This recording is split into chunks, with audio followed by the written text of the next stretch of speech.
Nightmares 2 review on Switch. Where's that review? I'm right here.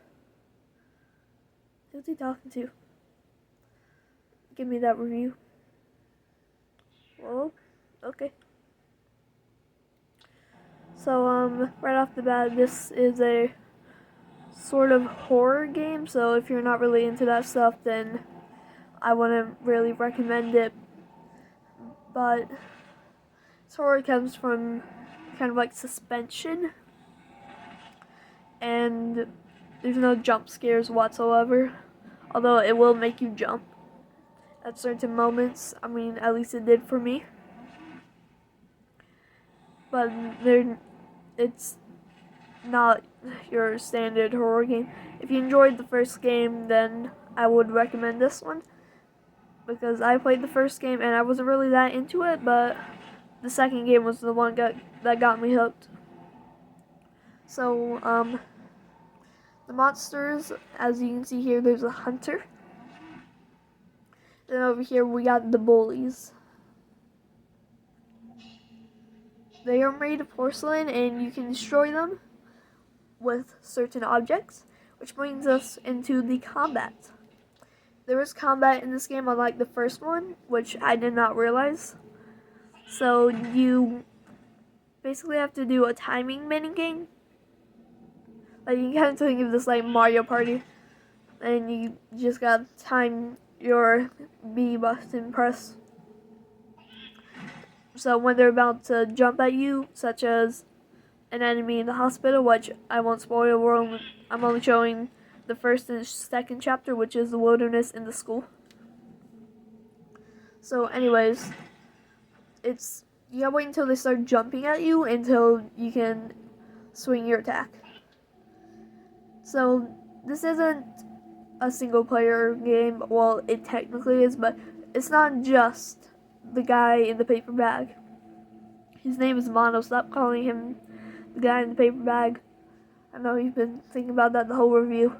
So, Mono, the new protagonist, meets up with Six early on.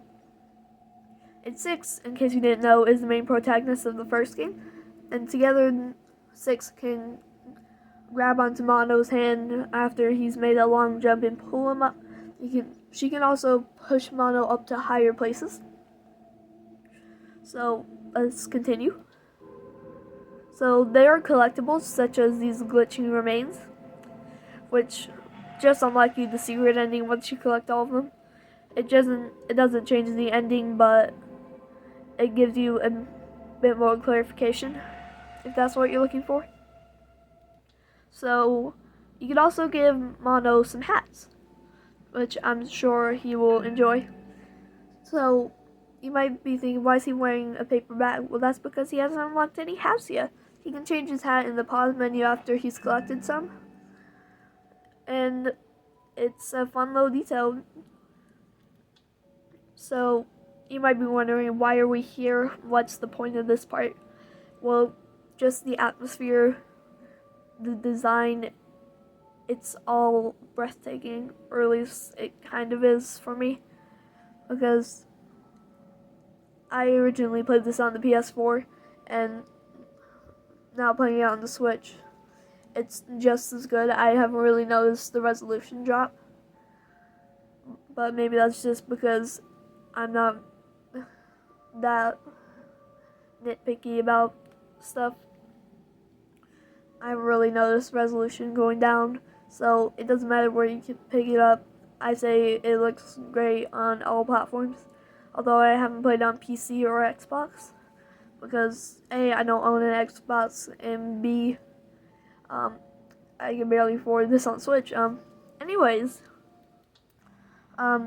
back to Six. Six can help you get up to high places like that, and she can also grab onto you like this. She's a really helpful companion, and she doesn't really get in your way. So, this is a fun, charming detail, but you can hold hands by holding the grab button. So, Six and Mono can work together to pull different stuff around. So that way you can get into places such as a school, like seen here.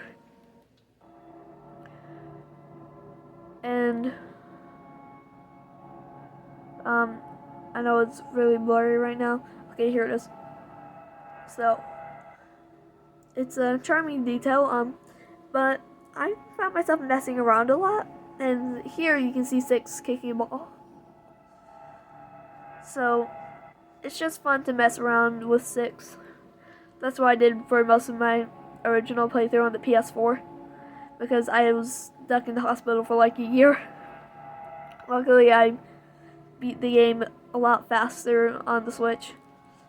So, I clocked in about 4.5 hours playing this on Switch, which is pretty good if you ask me. It's not bad. I think it's a good length for $30, but you know, your opinion of how much money you want to spend, of how much content you want varies. But as I said, they're hidden collectibles, which are fun to collect because they're collectibles. So anyways, what do I give the game? I give it a 9 out of 10.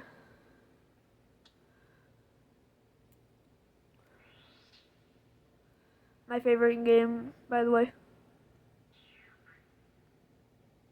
So, yeah. Bye.